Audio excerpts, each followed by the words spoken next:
es un programa de filosofía por televisión. Ustedes se preguntaron por qué estamos aquí. Yo existo porque pienso. El hombre piensa. Es el lugar en el cual todos los saberes son pensados. Descartes es un héroe del pensamiento. Es difícil enfrentar las grandes cuestiones. Es un libro de Jean-Paul Sartre, Crítica de la razón de Hegel. Esta es la historia de la filosofía de Hegel. Eterno. La filosofía es la totalidad de lo real, porque piensa. La totalidad de lo real. Encuentro 3. Derivaciones de Nietzsche. Perder la razón. ¿Cuál es el origen del malestar en la cultura? ¿La historia es racional? ¿Existió Auschwitz? ¿Existe Dios?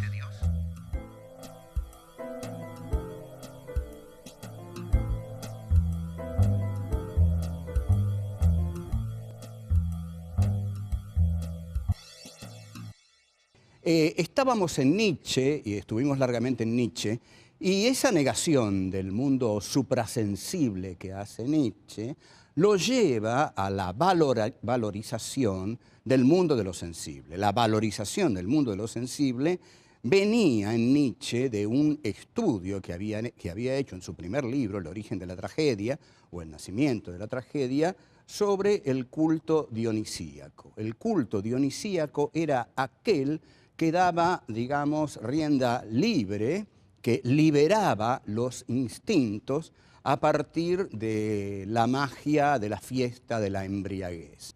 En esa liberación de los instintos, el hombre se atreve a algo realmente peligroso, perder la centralidad de su yo, perder la centralidad de su racionalidad y entregarse al mundo de lo instintual, de lo instintivo. Lo dionisíaco, de este modo, es toda una cultura a la que hay que atreverse, porque en ella lo que se gana es mucho, pero lo que se pierde también es mucho. Lo que se pierde es la razón. Y ustedes saben que esta frase de perder la razón es una de las frases que expresa la locura. Entonces, la fiesta dionisíaca es la fiesta de lo instintivo y la fiesta del sofocamiento de la razón. ¿A dónde vamos luego de esto? Por supuesto, el que ha tomado de aquí a manos llenas es el maestro vienés, o sea, Sigmund Freud, que es este señor, no sé si ustedes lo ven bien, es el maestro vienés, es el señor cuya frase fundamental para mí es un cigarro a veces es un cigarro, cosa que debemos entenderla muy bien porque, bueno, del psicoanálisis no vamos a hablar mucho, aparte les confieso, yo conozco el psicoanálisis más desde el diván que desde los libros, pero Sigmund Freud abrevó profundamente en el pensamiento de Nietzsche. Toda esta exaltación de lo instintivo a la cual el hombre accede a través de la festividad dionisíaca y de la embriaguez es el hombre que se libera de todas las ataduras que la sociedad le ha puesto. La sociedad ha maniatado a los individuos para permitirles vivir en ella. Por ejemplo, si nosotros pensamos en el surgimiento del Estado moderno, en Hobbes, en el texto de Hobbes, el Leviatán, ahí todos los integrantes de lo anterior al Leviatán, del mundo anterior a la constitución del Estado, vivían en un estado de guerra permanente y en el cual, en ese estado de guerra permanente, Hobbes define como guerra de todos contra todos y el hombre es el lobo del hombre, homo homini lupus. Como el hombre sabe que es el lobo del hombre, le entrega al Estado su voluntad. Entonces, el contrato consiste en que para evitar la guerra de todos contra todos, todos le entregan al Estado la decisión sobre todos. Así se establece el contrato entre el Estado y sus miembros a través del Estado hobbesiano. Pero ese Estado burgués que Hobbes delinea nace justamente sometiendo, sofocando, maniatando a los hombres, porque si se los deja sueltos, se matan entre ellos.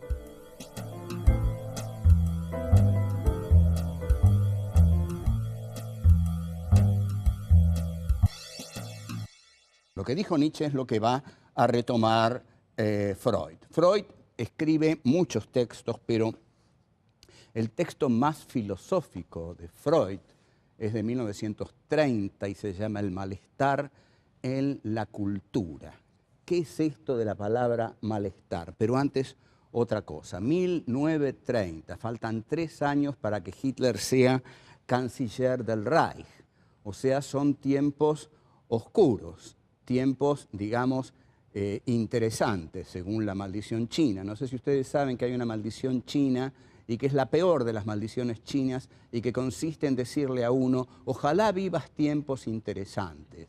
En la Argentina hemos vivido demasiados tiempos interesantes, es hora de que vivamos tiempos un poco aburridos, pero los tiempos interesantes son los tiempos más terribles, más agitados, más macabros de la historia. Esa era una historicidad muy interesante la que estaba viviendo Freud, era el fin de la República de Weimar, era el fin de Hindenburg, era el ascenso de Hitler al poder en 1933, y ahí, en medio de ese marco indudablemente pesimista, es que Freud escribe El malestar en la cultura.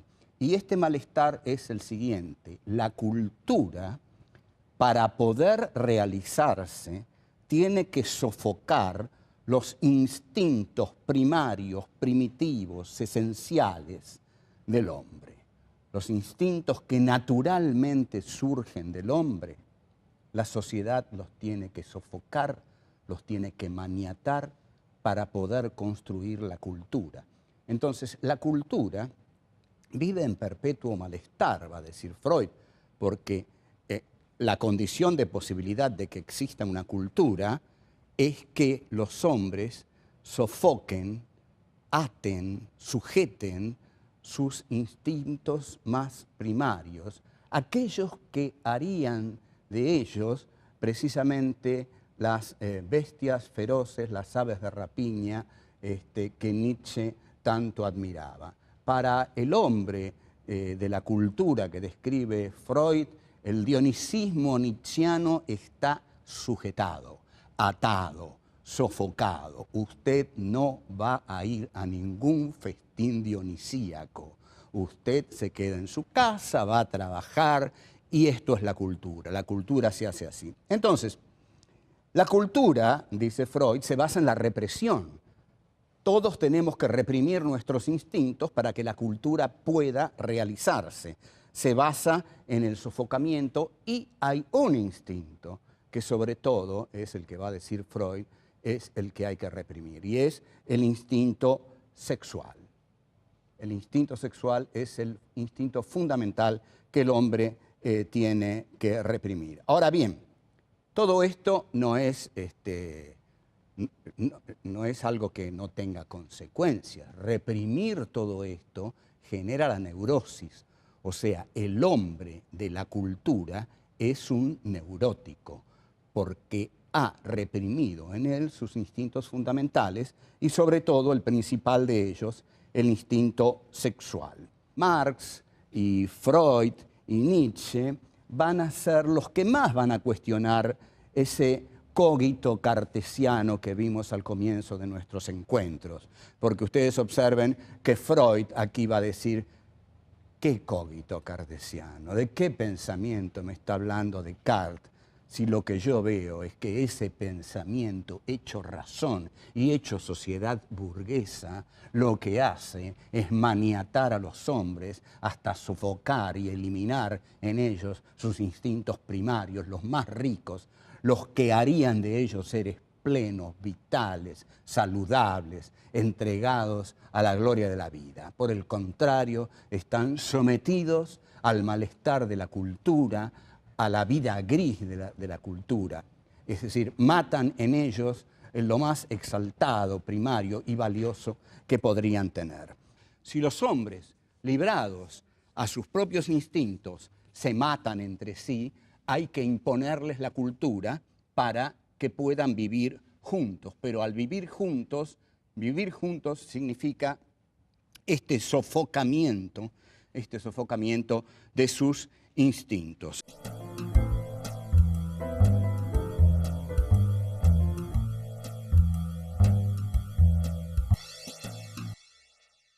El hombre es un ser patético al que Freud va a definir como un Dios con prótesis en este libro hermoso de Freud, que es El malestar en la cultura.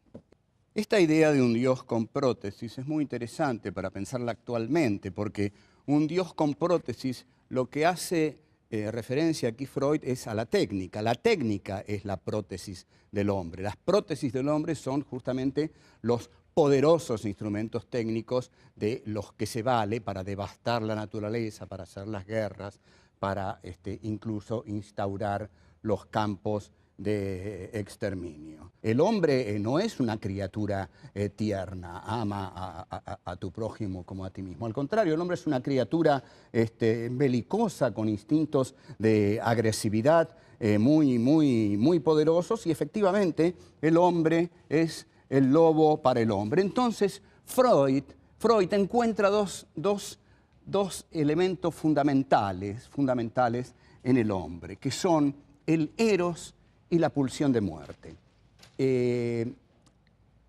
Freud no usa tánatos, porque frecuentemente se dice eros y tánatos, pero es un error. Freud habla de la pulsión de muerte. El eros es la fuerza del amor y la pulsión de muerte es la fuerza de la destrucción.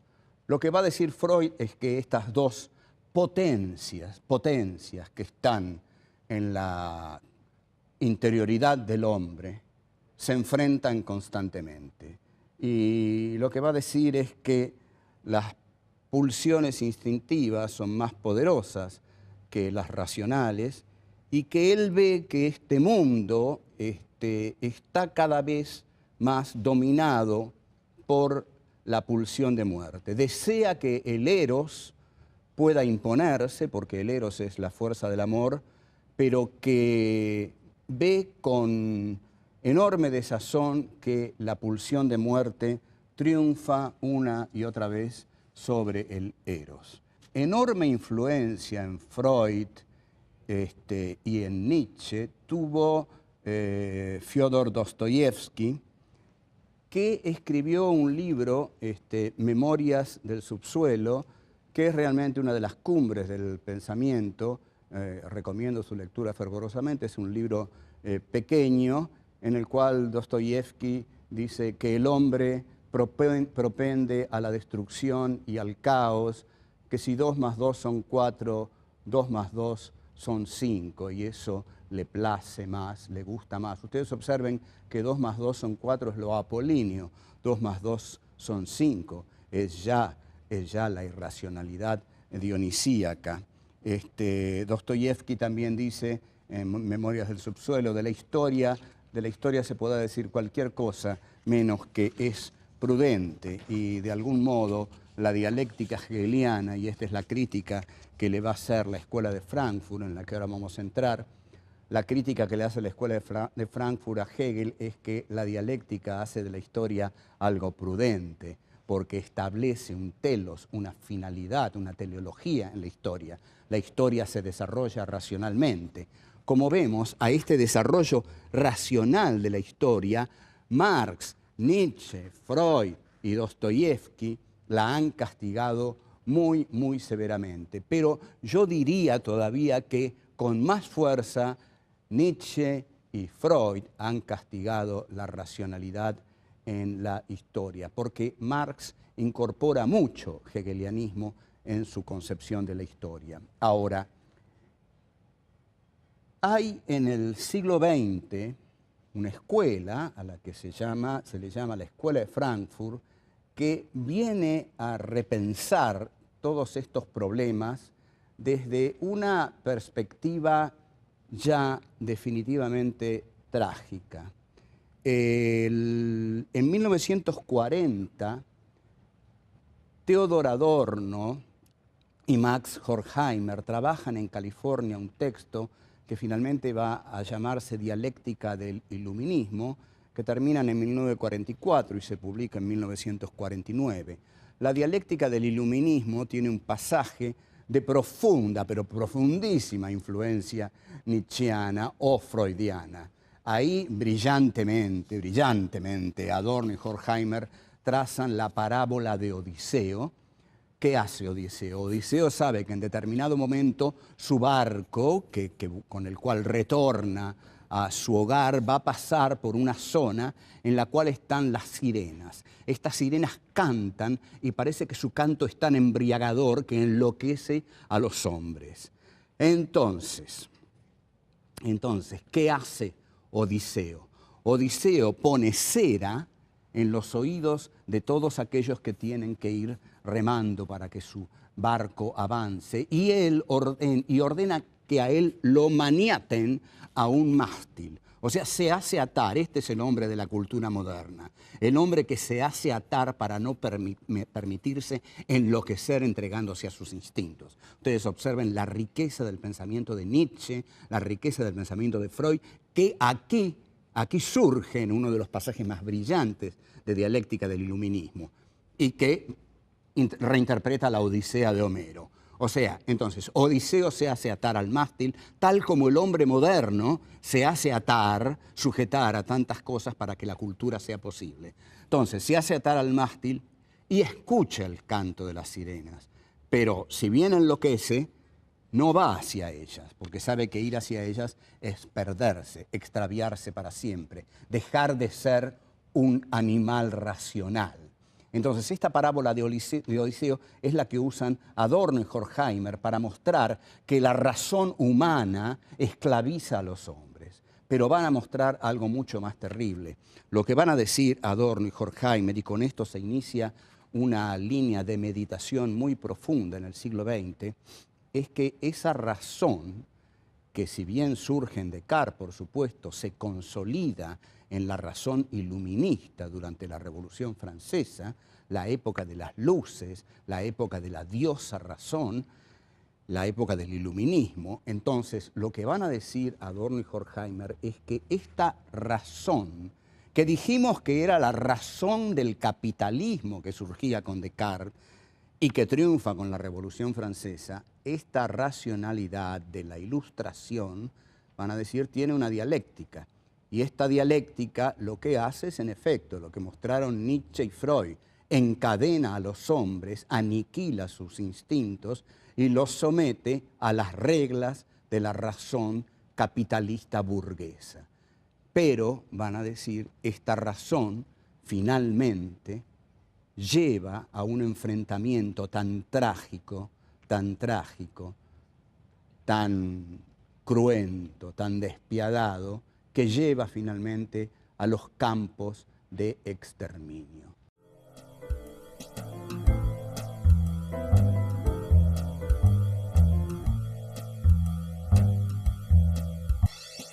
Adorno y Horkheimer van a decir que esta razón iluminista a donde finalmente conduce es a la utilización de la razón para la masacre masiva. La masacre masiva generalmente se cree que se hace en medio de la pasión, de la pasionalidad, del odio, pero no es así. Lo que van a decir Adorno, Horkheimer, lo que va a decir Hannah Arendt, lo que va a decir Paul Celan, lo que va a decir Primo Levi, lo que van a decir todos los filósofos que van a pensar hondamente el Holocausto, es que justamente el Holocausto se realizó por medio de la razón como instrumento de el masacramiento de los cuerpos de los campos de exterminio. O sea que en los campos de exterminio lo que se explicita ahí es la racionalidad de la muerte, la racionalidad de la muerte. Y Primo Levi, que es un sobreviviente de Auschwitz, que es un extraordinario escritor, que escribió 2 libros maravillosos, Los hundidos y los salvados, y Si esto es un hombre, tiene una frase muy importante que dice: existe Auschwitz, no existe Dios. Es una versión diferenciada, mucho más dolorosa del Dios ha muerto de Nietzsche, pero lo que está diciendo Primo Levi es justamente eso: ¿cómo pudo existir Auschwitz si hubiera existido Dios? Entonces dice: existe Auschwitz, no existió Dios. Y cuando Hannah Arendt habla de la banalidad del mal, lo que está diciendo es que justamente la razón del capitalismo burgués se pone fríamente al servicio del exterminio, y que el burócrata del crimen, el burócrata de la masacre, que es Adolf Eichmann, hace el mal sin pasión. Esta frase extraordinaria, el mal sin pasión, es de Sarmiento en El Facundo. Sarmiento decía que Rosas hacía el mal sin pasión. Sarmiento era tan genial que fue capaz de anticiparse a este concepto de Hannah Arendt. Entonces, lo que va a decir Hannah Arendt en Eichmann en Jerusalén, un ensayo sobre la banalidad del mal, es que el mal se hace burocráticamente, que se puede hacer el mal burocráticamente. En la película excepcional de Stanley Kramer, Juicio en Nuremberg, un juez nazi le pregunta a uno de los ejecutores de los campos: ¿cómo fue posible hacer eso? ¿Cómo fue posible que ustedes mataran a millones de personas?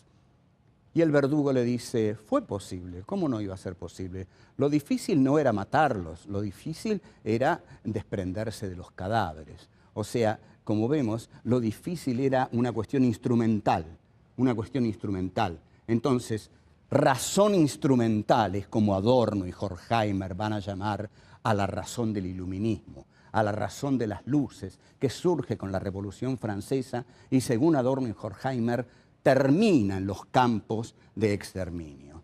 Este texto, Adorno y Horkheimer, y con esto quiero acercarme al final de estos encuentros que hemos tenido de filosofía, el texto Dialéctica del Iluminismo está basado en un texto excepcional de Walter Benjamin, que se llama Tesis sobre Filosofía de la Historia. Y Benjamin tenía una frase que decía, voy a decir brevemente que Benjamin murió en la frontera franco-española, envenenándose, suicidándose, porque el día que llegó para pasar a España y salvarse de la Gestapo que lo venía persiguiendo, España cerró la frontera. Entonces Benjamin se suicidó. La frase de Walter Benjamin, uno de los más grandes pensadores del siglo XX, es: solo por nuestro amor a los desesperados conservamos todavía la esperanza. Yo creo que es así, que tenemos la obligación de conservar la esperanza porque hay todavía demasiados desesperados en este mundo. En consecuencia, no podemos darnos el lujo de la desesperanza.